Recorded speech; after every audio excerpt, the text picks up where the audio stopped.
Buenas tardes a todos. Hemos finalizado ya el mes de octubre que contra todo pronóstico y después de lo mal que empezó, la verdad es que ha terminado de una manera bastante espectacular para los activos de riesgo. La bolsa mundial se anotaba una subida del 7% en el mes. Europa le tomaba la delantera a la bolsa americana y se anotaba un 9% versus el 8% de la referencia estadounidense. Japón también subía un 6% en moneda local. Y se quedaban únicamente descolgados los mercados emergentes con caídas importantes, sobre todo lastrados por el mal comportamiento de China, que llegaba a caer en algún momento más del 15% en el mes, y es que el tan esperado Congreso Nacional del Partido Comunista Chino acababa decepcionando, no se anunciaba ninguna medida que al mercado le gustara demasiado, y esto, bueno, pues castigaba a la bolsa china con bastante contundencia. De todas maneras, hemos visto, como les decía, un mes bastante bueno para los mercados de renta variable. ¿Cuál ha sido la razón? Bueno, pues en especial ha sido un cambio de tono o ligero cambio de tono por parte de los bancos centrales, porque la realidad es que no podemos dejar de hablar de la inflación, ni encontramos buenas noticias aquí. De hecho, en Estados Unidos siguen con tasas de crecimiento de precios del 8,2%, en Europa altísimas también. Por dejarles un dato, 10 de los 19 países que componen la zona euro presentan a día de hoy inflaciones de doble dígito, con lo cual los bancos centrales pues no paran de recalcar que su prioridad número uno es combatir la inflación y hacer que esta baje rápidamente. ¿La medicina cuál es? Pues ya lo saben ustedes, subir los tipos de interés, y en ello están. El Banco Central Europeo, en su reunión de octubre de hace unos días, lo que cumplió fue el guión. El mercado esperaba una subida de 75 puntos básicos y esto fue exactamente lo que ejecutó. Ya hemos visto 3 subidas en el año y el Banco Central Europeo ha pasado de tener la referencia en el menos 0,50 a tenerla ahora mismo en la zona del 1,5-2%. Christine Lagarde, además, recalcó en la rueda de prensa que aunque empecemos a ver síntomas de que la economía europea se desacelera, esto no va a impedir que ellos sigan con su programa de subida de tipos de interés. La Reserva Federal también hace apenas unos días volvía a mover ficha. Jerome Powell no quiso ir en contra de lo que el mercado esperaba. El mercado esperaba otra subida más de 75 puntos básicos. Ya van unas cuantas. En Estados Unidos tenemos ya los tipos en el 4%. Y quizá la palabra que hizo cambiar un pelín el sentimiento del mercado fue que, lejos de anunciar ese pivote que esperaban los mercados, es decir, no hemos parado de subir todavía, pero emplearon la palabra calibrar, que quiere decir que vamos a ver todavía más subidas, pero que podrían ser de cuantías inferiores a las que hemos visto hasta ahora. De todas maneras, el mercado interioriza rápidamente todas estas perspectivas y el consenso de mercado ya establece que el tipo terminal, que es el tipo máximo que van a alcanzar los tipos en Estados Unidos una vez se ejecuten todas las subidas, podría estar ya por encima del 5%.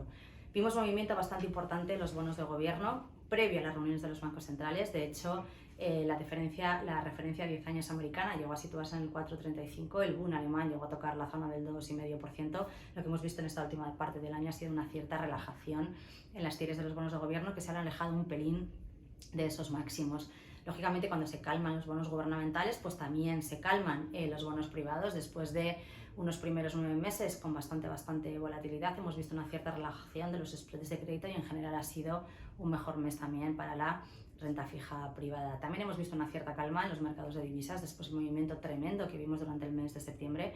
El dólar sigue muy fuerte, pero está algo menos fuerte de lo que estaba y se vuelve a acercar el dólar euro al nivel de la paridad.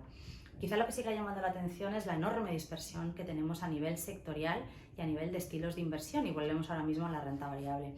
Hemos visto un mes espectacular de nuevo para la energía y para las compañías energéticas, y hemos visto un mes bastante regular tirando a malo para las compañías de crecimiento o las compañías tecnológicas. ¿Dónde puede estar un poco la razón? Bueno, pues en que hemos tenido toda o gran parte de la temporada de publicación de resultados empresariales. Las energéticas están presentando récord de beneficios, lógicamente también han subido mucho el precio del petróleo, el precio del gas, etcétera, etcétera. Y sin embargo, las tecnológicas, o las grandes tecnológicas especialmente, a pesar de que en números, en beneficio por acción y en ingresos no han decepcionado del todo y han cumplido razonablemente bien, lo que se han hecho ha sido rebajar de manera bastante drástica sus previsiones para los próximos trimestres. Esto ha hecho que el mercado se ponga bastante nervioso y les ha dado un buen corte de pelo a todas ellas. Las famosas FANG, pues les recuerdo, donde tenemos Alphabet, tenemos Meta, tenemos Microsoft, tenemos Apple, tenemos Amazon. Todas ellas han tenido caídas importantes después justamente de la publicación de sus cifras, y quizá llama la atención la enorme caída que tuvo Meta, la antigua Facebook, que llegó a caer más de un 25% en una sesión. Para que se hagan una idea, gran parte del sector tecnológico americano ha vuelto a niveles de precios previos a la pandemia. Es decir, todo ese crecimiento que vimos en el valor de estas compañías se ha esfumado, y en el caso de Facebook, por ejemplo, estamos hablando de que han devuelto el valor de la acción a niveles del año 2015, con lo cual ahí ven ustedes un poco el parte de daños del sector tecnológico, que está siendo, la verdad es que bastante duro en el año.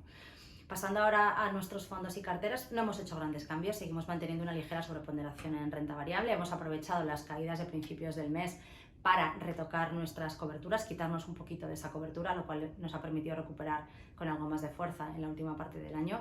Y en renta fija habíamos picoteado mucho previo al mes de octubre, con lo cual hemos dejado asentar la cartera, que empieza a dar muestras de un mejor comportamiento. Avante Selección despedía el mes con una subida de un 2,23%, el resultado en el año es ligeramente superior a una pérdida del 10%, y en el caso de Avante Bolsa teníamos un buen mes con una subida cercana al 5%, un 4,75% para ser exactos, y en el año estamos con una rentabilidad que ronda el menos 13%. Tenemos un mes, bueno, un final de año, mejor dicho, un par de meses muy intensos todavía por delante, cifras macro, veremos si la inflación empieza a dar muestras de que ya se deja de subir por lo menos, más reuniones de bancos centrales que serán importantes, sobre todo para ver hasta dónde pueden llegar los tipos tanto en Europa como en Estados Unidos. Tenemos las midterm elections también en Estados Unidos, a ver si Biden es capaz de mantener las cámaras o se enfrenta a un difícil resto del mandato. Y en cualquier caso, saben ustedes que es que el mercado está muy reactivo, tanto a las buenas como a las malas noticias, con lo cual estaremos muy pendientes y en unas semanas les haremos una nueva actualización. Un fuerte abrazo.